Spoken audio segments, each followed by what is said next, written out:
Hermanos, muy buenas noches. Bienvenidos a una sesión más de Moclan Perú.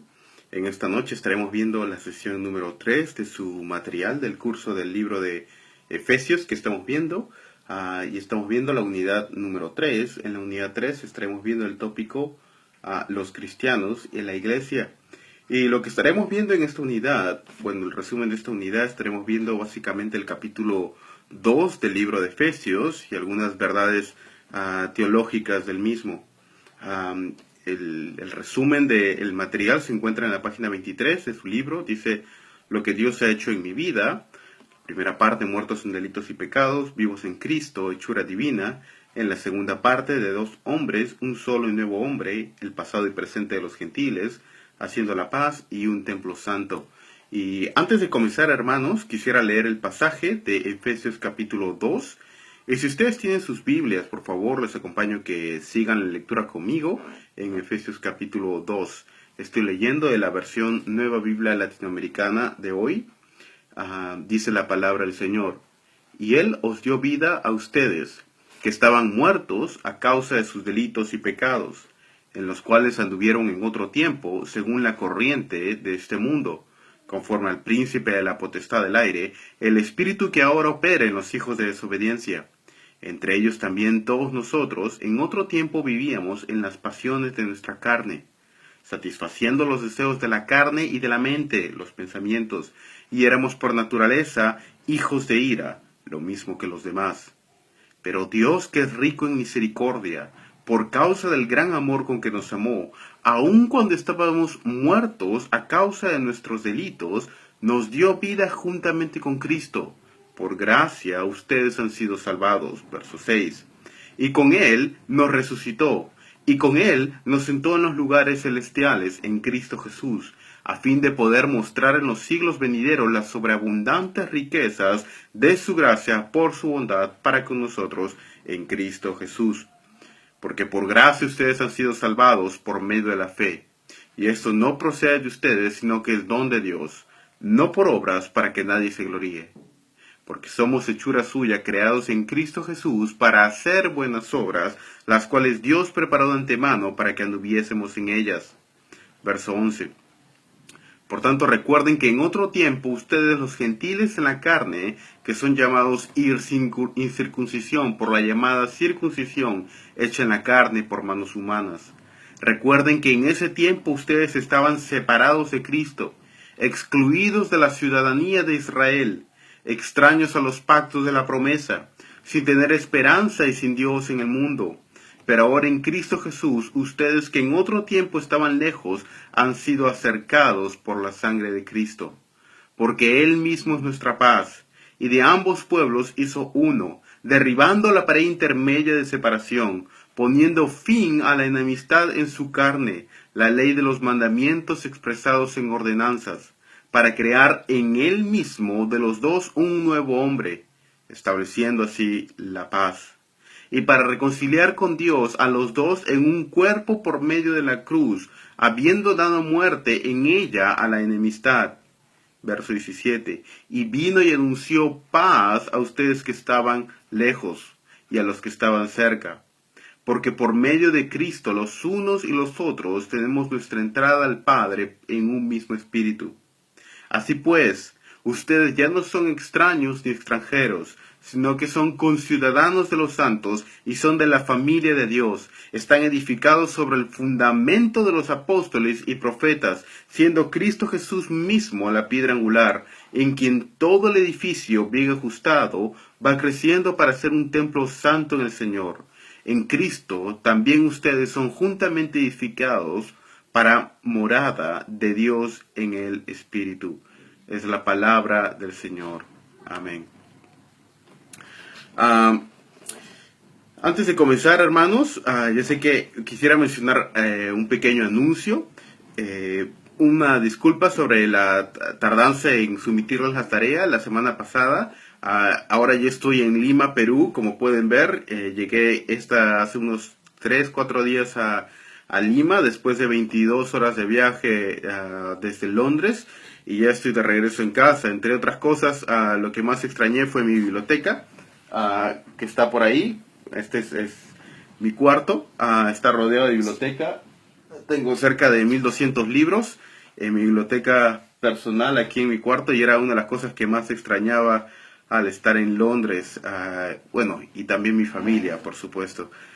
Pero bueno, estoy contento de estar de regreso en Perú, hermanos. Y quería mencionar también de que va a haber, vamos a tener un seminario de nueva perspectiva. Y también, si es que hay interés, un seminario sobre guerra espiritual. Los mismos que van a ser presenciales en el mes de julio, antes de su examen final, algunas semanas antes de su examen final, para poder tener un tiempo de coinonía y comunión entre los estudiantes de Moclan en el curso de Efesios, y también para poder tener algunas clases presenciales, las mismas que también van a ser transmitidas a través de Facebook Live para aquellos que no puedan asistir a las clases de manera personal, hermanos. Ese es un anuncio que quería darles. El otro anuncio, hermanos, es en esta semana, hermanos, es tiempo de entregar la tarea número 4.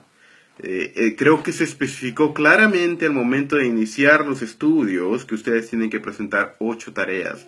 Aquellos que fallan en presentar 4 tareas, aquellos que no han presentado 4 tareas, son retirados del curso, hermanos, en el sentido de que ya son los requerimientos que nosotros estipulamos, en el sentido de que ya no pueden dar el examen final. Si ustedes quieren, pueden seguir llevando el curso, pero ya carecerían de la acreditación, etc. Entonces, ponerse al día con sus tareas. Tienen hasta esta semana, hermanos, para los que no han presentado ninguna tarea. Según he sido informado, hay varios hermanos que no han presentado ninguna tarea. Entonces les recomiendo, hermanos, presenten su tarea y pónganse al día, hermanos. La tarea tienen hasta este viernes para presentarla, entonces estamos el día lunes, aún tienen 5 días. Por favor, no dejen pasar más el tiempo para la misma. Bueno, entonces sin más, vamos al libro de Efesios. Quisiera hacer un comentario. Vamos a comenzar en la parte primera, Efesios 2:1. Y Él os dio vida a vosotros cuando estabais muertos en vuestros delitos y pecados, en los cuales anduvisteis en otro tiempo, conforme a la corriente de este mundo, el príncipe de la potestad del aire. Dice en la página 24, en el capítulo 1, Pablo concentra su atención en lo que Dios ha hecho por Cristo, y luego en el capítulo 2 vuelca su atención a lo que Dios ha hecho por los creyentes en Cristo. Y este es un punto importante, hermanos, porque existe una progresión en el libro de Efesios, de tal manera que Pablo comienza hablando en el capítulo 1 de Efesios sobre el decreto de Dios, la predestinación de Dios, el preconocimiento de Dios, el pacto de lo que se conoce como el pacto de la redención, es decir, el acuerdo entre las personas de la Trinidad a fin de traer salvación a la humanidad sin Cristo a través del Espíritu Santo en Cristo Jesús. Y Pablo comienza esta sección en el capítulo 1 de Efesios, y luego en el verso 23 Pablo llega a un punto de exclamación apoteósica por la multiforme gracia de Dios expresada desde antes de la fundación del mundo en Cristo Jesús. Y es aquí que Pablo, con el corazón inflamado, ora por los efesios en una acción de gracias por lo que Dios ha hecho en la vida de los efesios, en la vida de la humanidad y en la vida de él. Ahora, Pablo comienza la sección del capítulo 2 donde termina la sección del capítulo 1.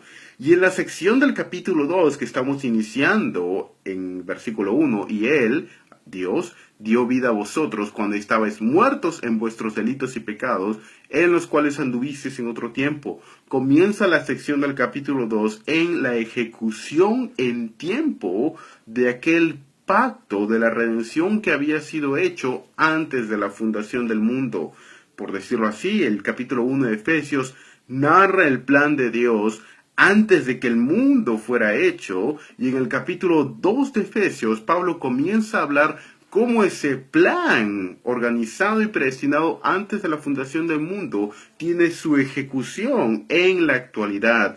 Y luego sigue Pablo, a partir del capítulo 2, hablando cómo este plan, el pacto de la redención de Dios, del establecimiento del reino, tiene las implicancias para la actualidad y cómo se genera, comienza en el aspecto de la salvación y cuáles son las implicancias éticas que tiene para con la familia, para con la iglesia y para con el gobierno en la esfera y también para con la esfera espiritual.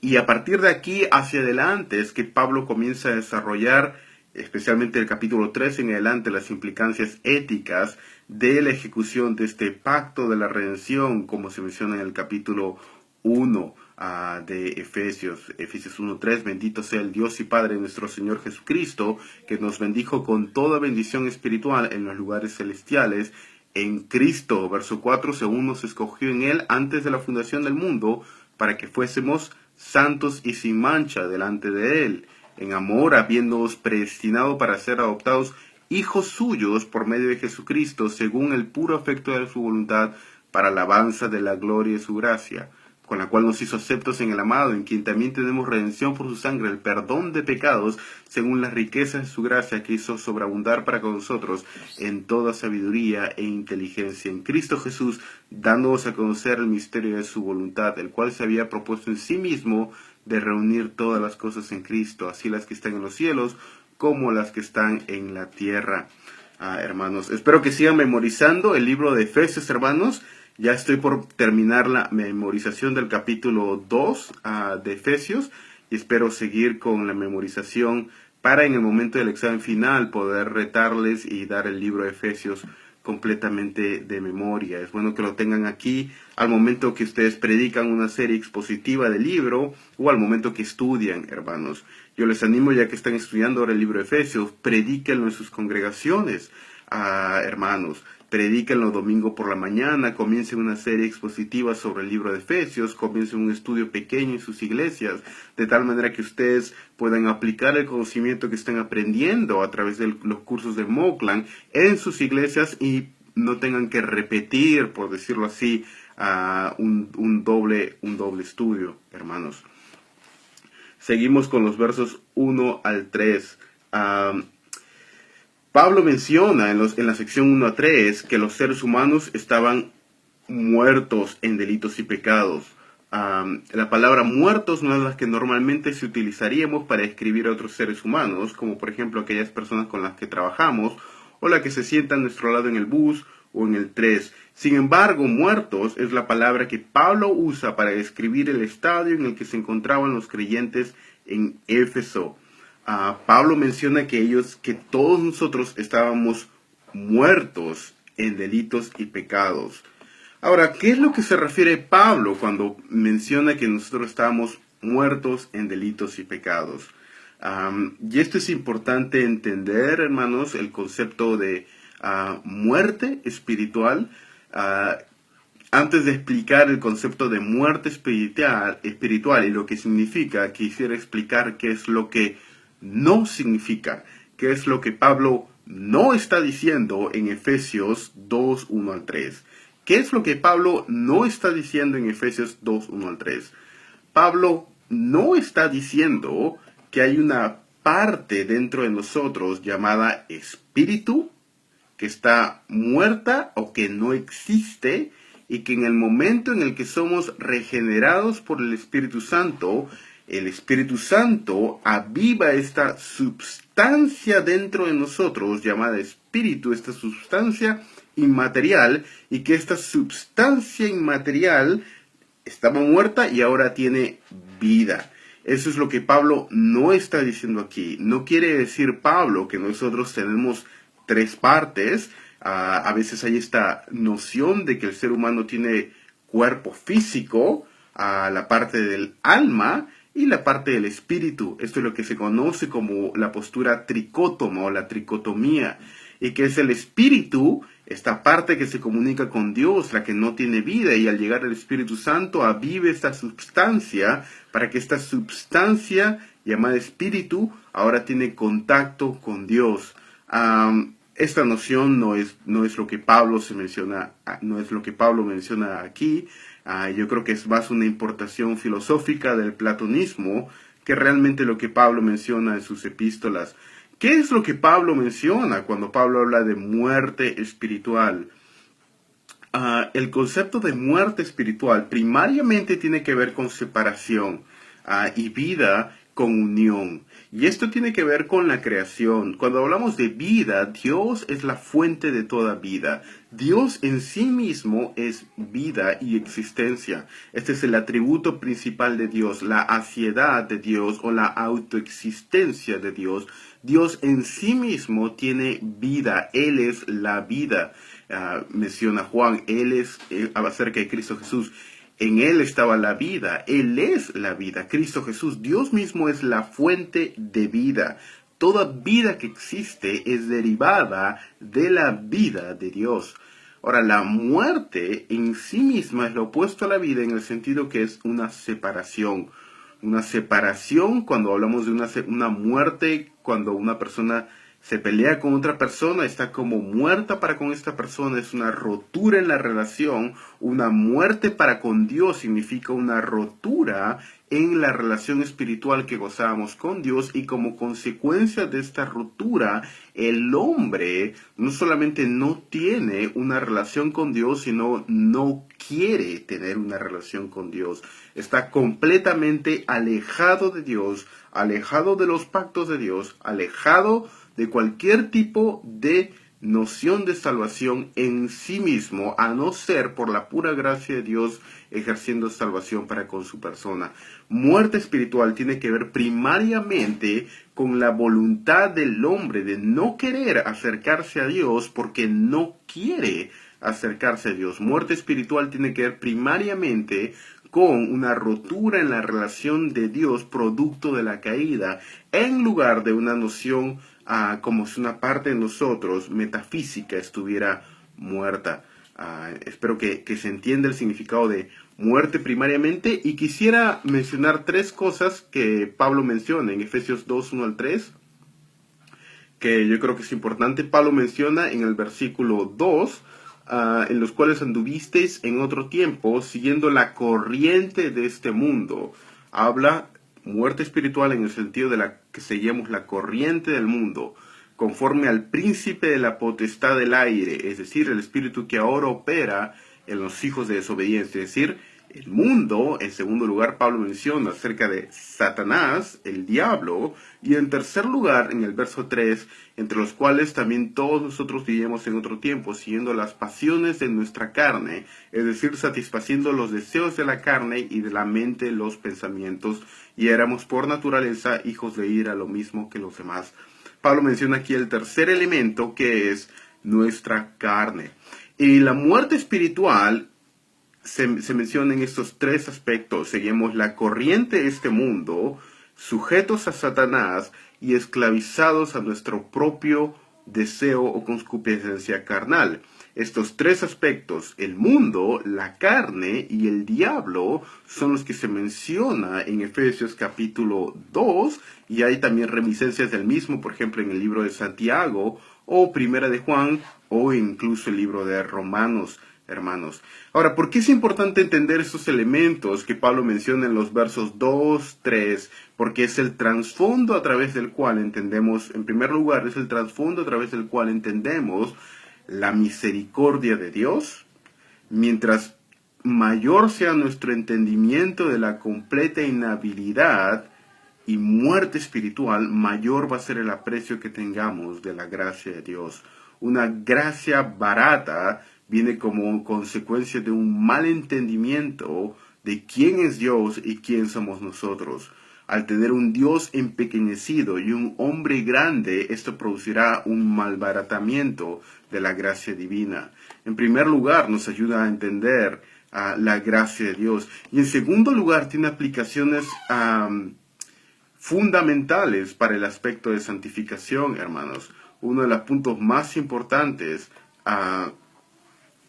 de entender la parte del pecado y estar sin Cristo es entender la consecuencia el aspecto santificativo.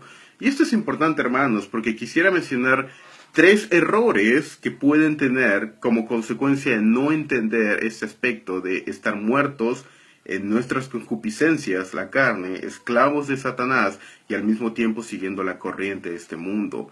Estos tres aspectos son los tres aspectos que luego vamos a ver en la carta de Efesios, que Pablo produce a través del Espíritu Santo una obediencia en santificación.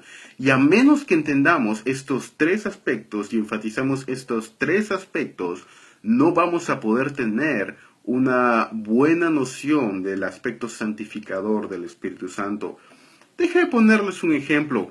¿Qué pasaría si alguien enfatiza uno solo de esos elementos y deja de enfatizar los otros elementos? ¿Qué pasaría si una persona, un predicador, una iglesia, una denominación enfatiza solamente un aspecto, ya sea la carne, el diablo o el mundo, y deja de enfatizar los otros aspectos?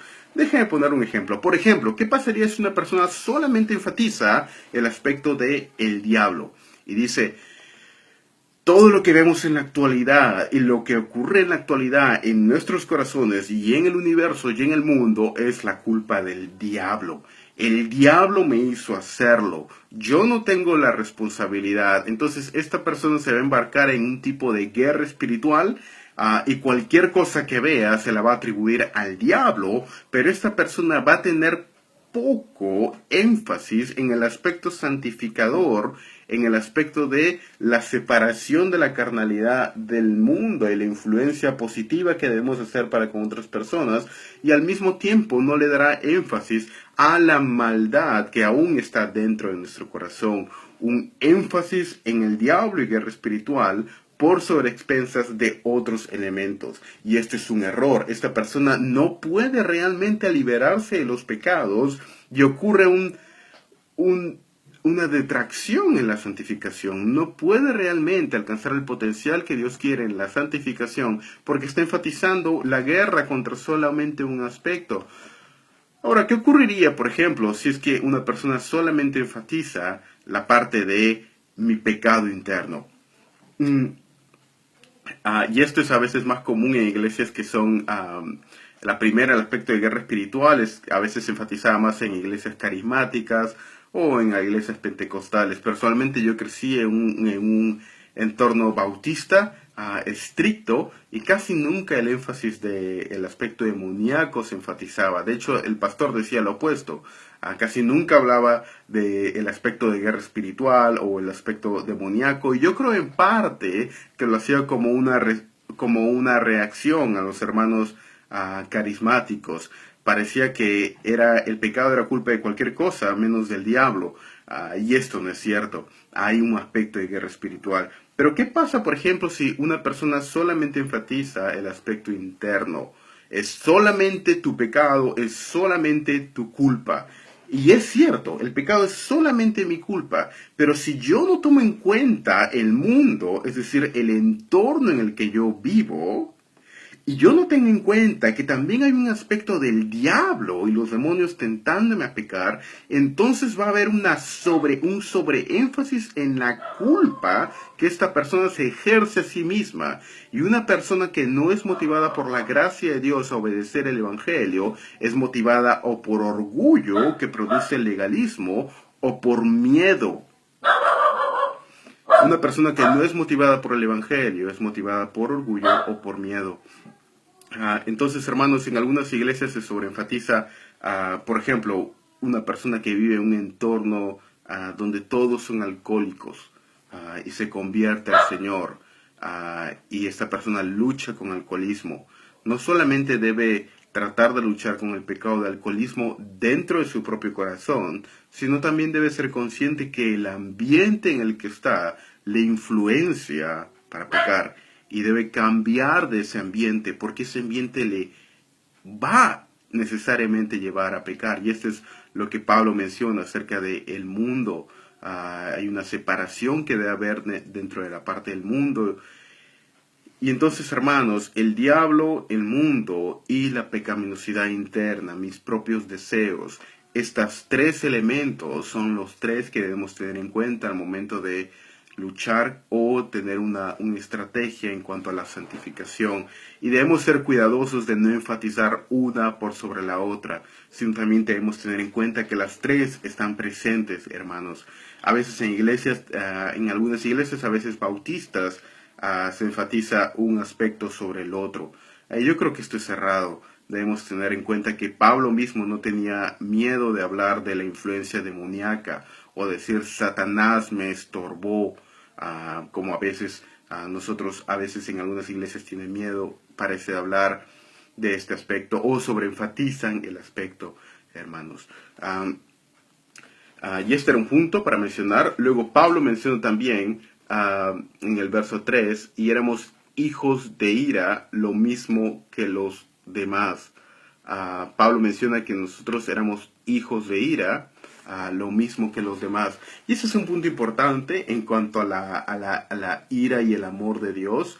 Pablo menciona que la ira de Dios estaba sobre nosotros. No era una ira que era completamente consumada, porque la ira de Dios será consumada sobre el no creyente en el momento del segundo juicio final, pero sí era una ira que estaba ya sobre nosotros, pero todavía no había sido derramada completamente. Y ese es un punto que debemos tener en cuenta, hermanos. ¿Dios está airado contra el pecador todos los días? Absolutamente sí. Pero esta ira aún no ha sido consumada. Esta ira aún está tamizada por la misericordia y el amor de Dios. Y debemos ser muy cuidadosos al hablar que en esta presente dispensación, mientras nosotros estamos vivos y nuestro corazón está latiendo, la persona allá afuera, lo que hay primariamente para esa persona es la gracia y la misericordia de Dios para con esa persona y para con nosotros. El amor de Dios está abundantemente fluyendo en gracia y misericordia para con toda la humanidad. Y dice Pablo, entre los cuales también vosotros anduvisteis en otro tiempo, siguiendo la corriente de este mundo. Es decir, que el amor de Dios fue a nosotros no debido a nuestros méritos, aun cuando nosotros éramos inconversos. La ira de Dios será derramada, absolutamente sí, pero es futuro, hermanos. Será derramada completamente en el futuro. Y ese es un punto importante porque yo creo que la noción del amor de Dios y la ira de Dios son quizá dos de los conceptos más malinterpretados en la actualidad. Ya sea algunas personas reaccionan a un punto y se van al otro, etcétera. Ahora quisiera analizar la segunda sección en los versos 4 al 10. Hazel menciona, hermano Daniel, buenas noches. ¿Podría explicar más sobre la última parte del verso 3, hijos de ira? Y podríamos contrastarlo con Juan 3:36. Déjame leer Juan 3:36. Juan 3:36 dice, el que cree en el Hijo no tiene vida eterna, pero el que no obedece al Hijo no verá la vida, sino que la ira de Dios permanece sobre él. Voy a hablar dos cosas, comenzando con Juan 3:36. Juan 3:36, cuando habla de la ira de Dios, yo creo que está hablando, pero el que no obedece al Hijo no verá la vida.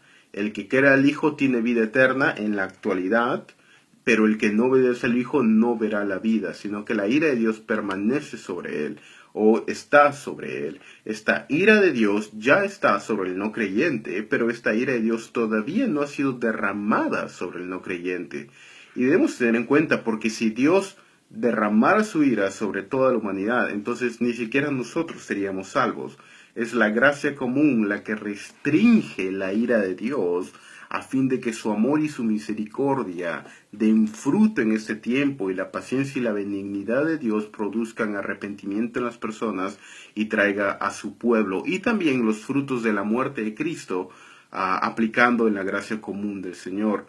Cuando Pablo habla de versículo 3, hijos de ira, lo mismo que los demás, y luego habla de Dios que es rico en misericordia, ahí habla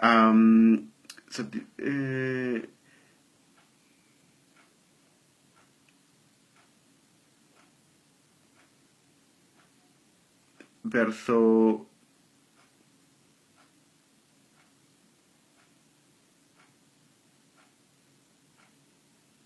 cuando habla de verso 19, así que ustedes ya no son extraños ni extranjeros, sino que son ciudadanos de los santos y son de la familia de Dios, están edificados sobre el fundamento, son parte de la familia de Dios. Y en el verso 7, cuando habla que hemos sido salvos por su gracia, y se menciona luego Pablo el concepto de ser hijos de Abraham, habla de nuestro padre Abraham en Gálatas. El concepto de hijos de ira, el concepto de hijo de y padre de, es un concepto hebreo que debemos entenderlo como una expresión hebrea en sí misma. La mayoría de ocasiones cuando ustedes encuentran la palabra hijo de o padre de, se alude a una expresión hebrea. Y esta frase, hijo de, significaba la característica principal de esta persona. ¿A qué es lo que me refiero con esto, hermanos? Ustedes recuerdan que cuando el Señor estaba hablando con Juan y su hermano Jacobo, les llama hijos del trueno. ¿Y qué significaba cuando el Señor llama a Juan y Jacobo hijos del trueno? Significaba que un trueno había venido y había tenido relaciones sexuales con la madre de Juan y Jacobo y ellos eran pequeños truenitos. Absolutamente no. Hijos del trueno significaba que la característica que reflejaba el carácter principal de Juan y Jacobo era una persona iracunda, como un trueno. Eran hijos del trueno porque su característica principal era ser como un trueno, es decir, su carácter iracundo. Luego, el Señor Jesucristo también, ustedes recordarán cuando estaba en la controversia con los fariseos, le llama a los fariseos, ustedes son hijos de vuestro padre el diablo. ¿Por qué le llama hijos de vuestro padre el diablo? ¿Quería decir acaso que el diablo había venido y tenido relaciones sexuales con su mamá y ellos habían salido y que eran literalmente hijos del diablo? Absolutamente no, sino que les dice, porque ustedes son mentirosos y asesinos, porque el diablo desde el principio ha sido mentiroso y asesino. Es decir, las características principales que definían el carácter y el ser del diablo era ser mentiroso y asesino. Y como estos fariseos resemblaban esta característica principal del diablo, mentirosos y asesinos, el Señor les llama hijos del diablo, porque son mentirosos y asesinos. De la misma manera, cuando aquí se llama hijos de ira, lo mismo que los demás. Éramos por naturaleza hijos de ira, lo mismo que los demás. Habla de nuestra condición sin Cristo. Era una condición desobediente a Dios, por naturaleza llena de ira hacia Dios, llena de odio y aborrecimiento e ira hacia Dios, lleno de aborrecimiento hacia los demás, lleno de aborrecimiento hacia los mandamientos de Dios, y como consecuencia de esto el justo juicio de Dios, que era ira sobre nosotros, estaba sobre nosotros. No solamente éramos hacedores y lo que nos caracterizaba era la ira, sino que también la ira de Dios estaba siendo derramada sobre nosotros. Hijos de ira denota el carácter principal de aquellos que están sin Cristo, personas que están en completa rebelión a los mandamientos de Dios, en sus pensamientos, su carne y su mente en rebelión a Dios. Y esto es lo que menciona con hijos de ira, lo mismo que los demás. Espero que eso quede claro, Hazel, en relación a Juan 3:36. Solamente para mencionar Juan 3:36, yo creo que también Juan 3:16, cuando habla del amor de Dios, Juan 3:16, porque de tal manera amó Dios al mundo, que ha dado a su Hijo unigénito, para que todo aquel que cree en Él no se pierda, mas tenga vida eterna. Juan 3:36 está hablando de toda la humanidad. Dios amó a toda la humanidad en Cristo Jesús. No creo que está hablando de los elegidos. Yo creo que el pasaje, el contexto de Juan, habla claramente de un amor universal de Dios para con toda la humanidad, no un amor salvífico necesariamente, porque eso sería universalismo, pero sí un amor real que le movió a dar a Cristo Jesús, aunque ese amor es ejecutado en la vida de los creyentes primariamente al estar en Cristo Jesús. Quisiera seguir mencionando, hermanos.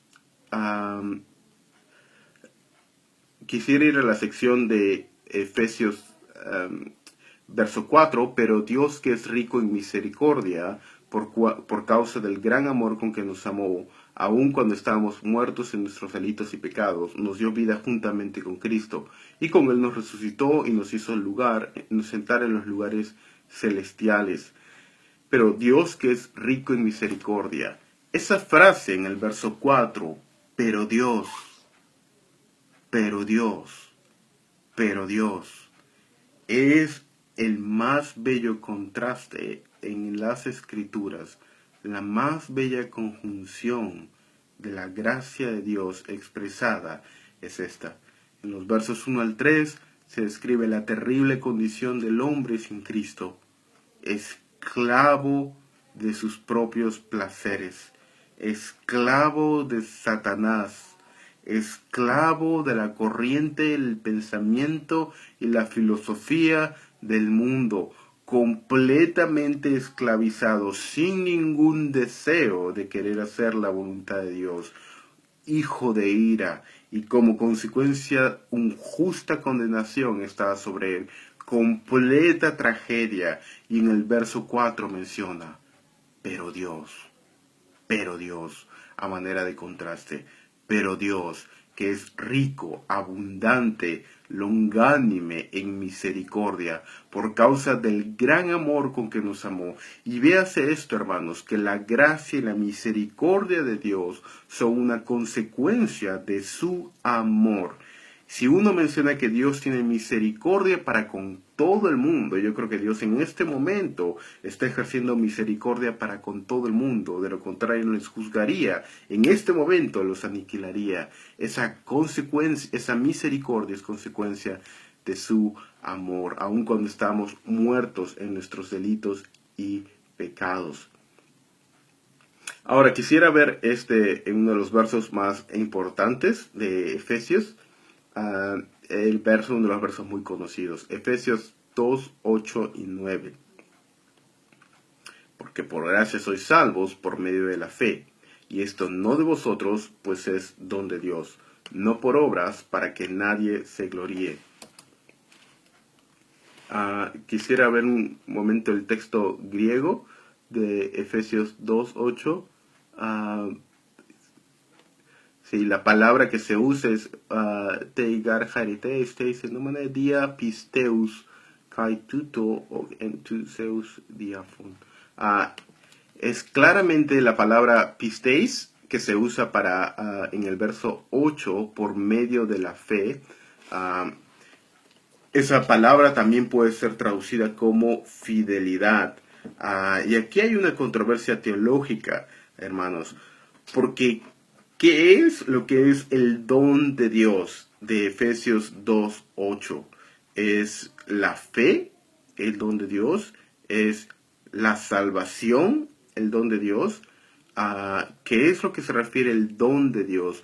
¿Y qué es lo que se refiere por medio de la fidelidad? Que no procede de ustedes, sino que es don de Dios. Y aquí hay un punto importante en el cual quisiera hacer una diferencia entre la postura protestante y la postura católica sobre la interpretación de este verso, y también con la diferencia entre la postura protestante reformada y la postura protestante arminiana, que entiende este verso de una manera diferente. Pero primero quisiera hacer una diferencia entre la postura protestante y la postura católica, hermanos. Y ahora entiéndase bien esto, hermanos. Cuando yo hablo de una postura, yo creo que la postura católica en este punto es herejía. Punto. Esto es herejía. Y en la actualidad, hermanos, yo creo que a veces el término herejía o hereje se aplica de una muy mala manera en nuestro contexto. Se le llama a una persona que no es hereje, hereje. Una persona que tiene un entendimiento diferente sobre la adoración o la música, se le llama hereje. Y esto no es correcto. Sin embargo, hace poco vi un video en el cual creo que era el hijo de Jesús, Adrián Romero, en el cual él mencionaba las diferentes teorías sobre la expiación de Cristo, y me parece que en el video este joven mencionaba, creo que tanto como recuerdo en ese momento era la postura de Anselmo, que era, bueno, similar a la de Pedro Abelardo en cuanto a la teoría de la expiación del pecado en Cristo. Ahora, si bien es cierto, los protestantes evangélicos mencionan que estas otras teorías de la expiación tienen cierta validez para iluminar nuestro entendimiento de la expiación. El punto central de la expiación de Cristo es la sustitución vicaria penal por el pecado y el intercambio en la cruz.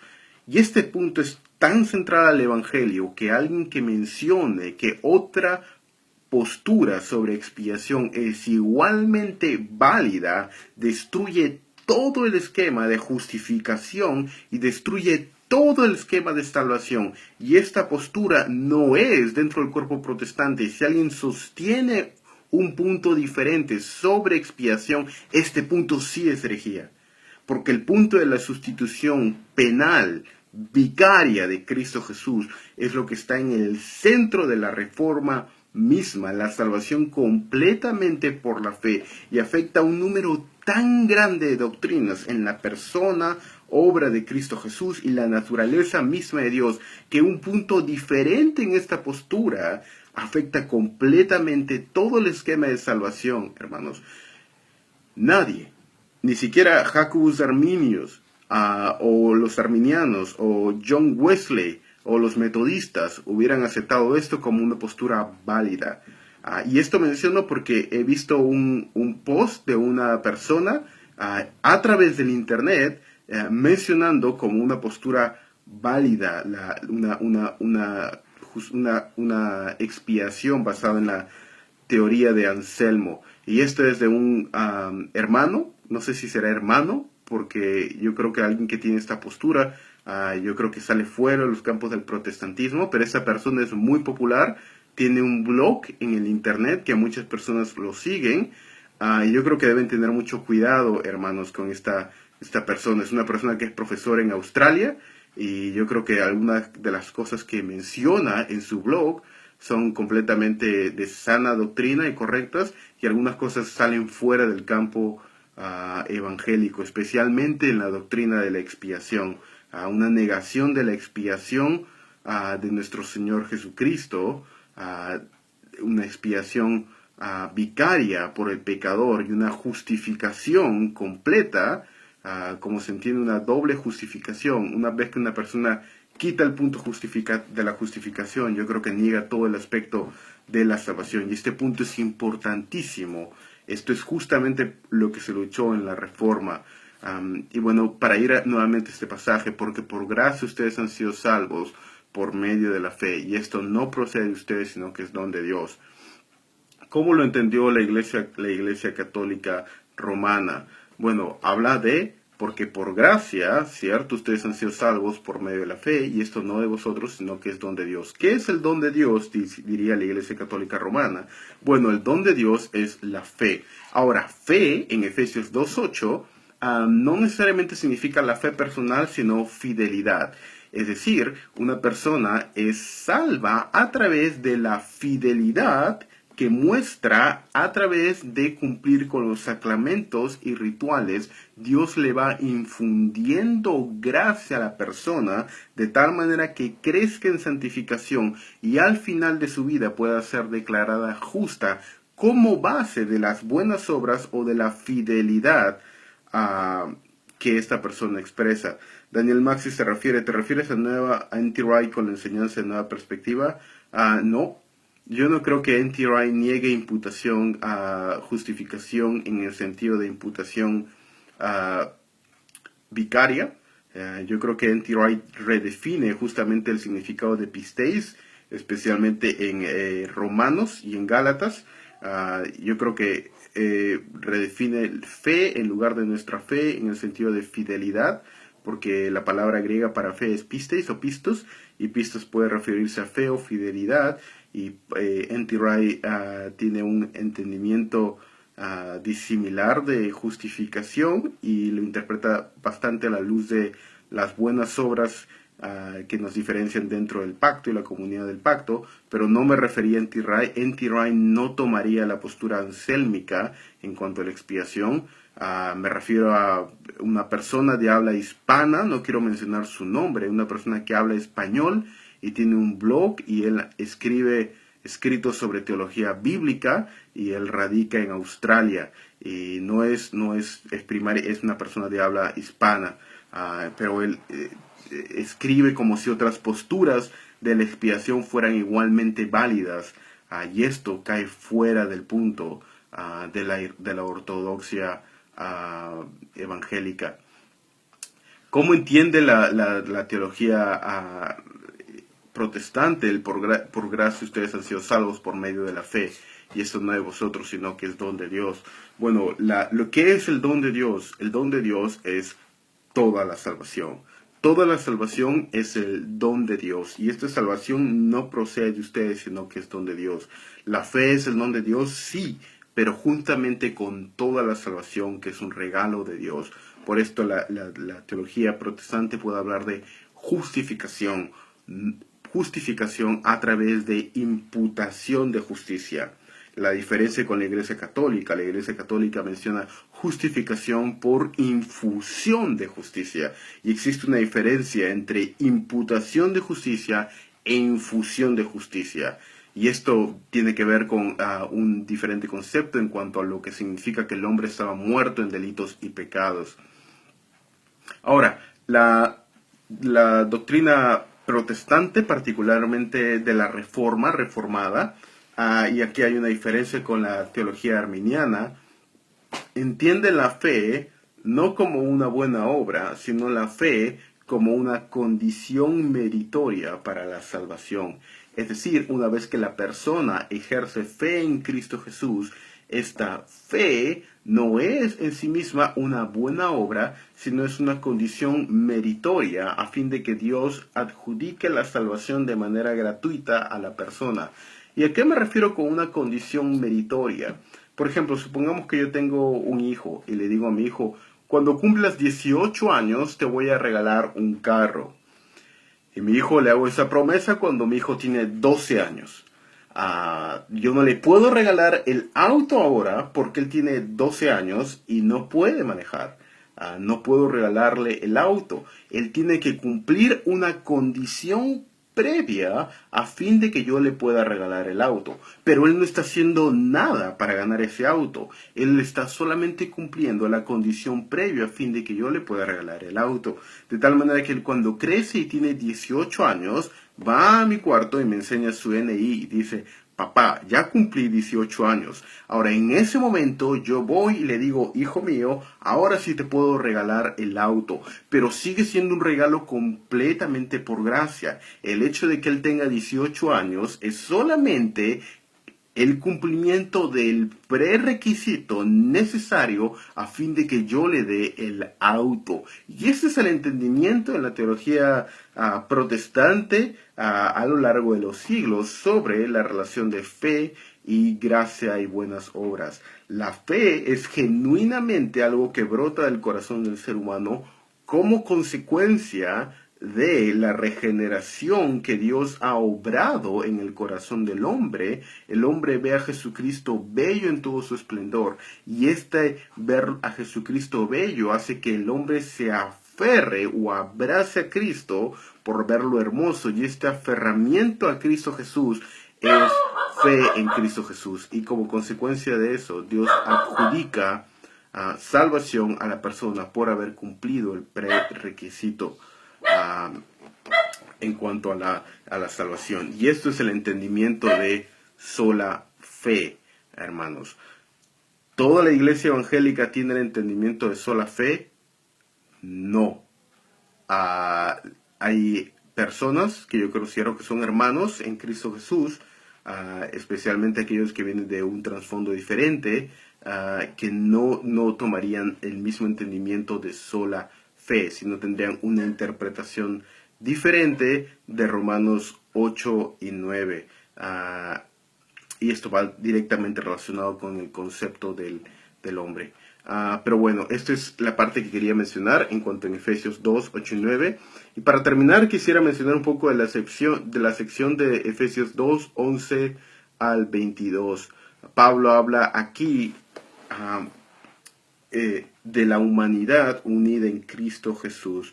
Pablo habla aquí que la pared divisoria, verso 14, porque él mismo es nuestra paz y de ambos pueblos hizo uno, derribando la pared intermedia de separación, poniendo fin a la enemistad en su carne, la ley de los mandamientos expresados en ordenanzas, para crear en él mismo de los dos hombres un nuevo hombre, estableciendo así la paz, y para reconciliar con Dios a los dos en un cuerpo por medio de la cruz, habiendo dado muerte en ella a la enemistad. Pablo yo creo que está hablando aquí directamente en el sentido del muro que separaba a los gentiles y judíos en el templo, porque menciona también en el templo de Israel, y esta fue la razón por la cual yo creo Pablo fue encarcelado, fue acusado en Hechos capítulo 15 de haber llevado un gentil cruzando la pared divisoria a la sección judía. Y Pablo fue acusado de esto, que este evento había tenido lugar en Hechos capítulo 15, y él fue acusado de esto en Hechos capítulo 20 y 21. Y es ahí donde es llevado a la cárcel, y ustedes probablemente recuerdan esto de la lección primera, y esto es la razón. Y Pablo se está refiriendo a esto, que ya no había pared en el templo que dividía, a los gentiles y judíos. Pero ¿quién es el templo? El templo ya no es el templo físico, sino que ahora el templo es Cristo Jesús, en el cual judíos y gentiles están completamente unidos en una sola persona. ¿Cuál es el trasfondo de este punto? Bueno, yo creo que es unión con Cristo. Unión con Cristo es lo que está en la base que permite que ya no haya división entre gentil y judío. El gentil y el judío están unidos en una sola persona, en Cristo Jesús, por lo cual ya no hay divisiones entre judío y gentil en la iglesia, ya no hay rico ni pobre, hombre y mujer, esclavo o gentil, sino que en Cristo Jesús todos son hechos una sola persona en Cristo Jesús. Y ese es un punto de suprema importancia. En el antiguo pacto estaba el Israel espiritual y el Israel físico. No todo el Israel físico pertenecía al Israel espiritual, y el Israel espiritual se encontraba en una manera seminal unida a Cristo Jesús a través del antiguo pacto. Ahora, en el nuevo pacto, este mismo Israel espiritual es ahora acoplado en los gentiles, hermanos. ¿Qué es la iglesia entonces? Bueno, la iglesia en un sentido, si hablamos de la iglesia espiritual, la iglesia espiritual está conformada por todas las personas que están unidas en Cristo Jesús, y no hay ningún tipo de diferencia entre las mismas. Pero en la iglesia local, que es la expresión de la iglesia espiritual o universal, hay diferencias étnicas entre nosotros, y es aquí donde a veces entran las diferencias entre judíos, gentiles, etc. No es que Dios tenga dos pueblos diferentes en la actualidad. Él tiene un solo pueblo, un solo medio de salvación, y esto es aquellos que están en Cristo Jesús. Pero la expresión de esto en iglesias locales aún se ve en la actualidad. Y estos son diferencias étnicas entre judíos, gentiles y otras personas. Bueno, hermanos, nos vamos a quedar aquí, y vamos a tener en esta semana también nuestra sesión número 4 de Moclan, Perú, sobre el libro de Efesios. Y yo les pido por favor que no dejen de hacer su lectura y su tarea, y aquellos que tienen que ponerse al día, pónganse al día, por favor, hermanos. Gracias por sus preguntas, y por favor continuamos en esta semana también con la lección número 4. Espero que haya sido de utilidad. Estamos viendo algunos de los temas teológicos en la carta de Efesios. Que el Señor les bendiga y que tengan un bendecido día en el Señor, hermanos. Hasta luego.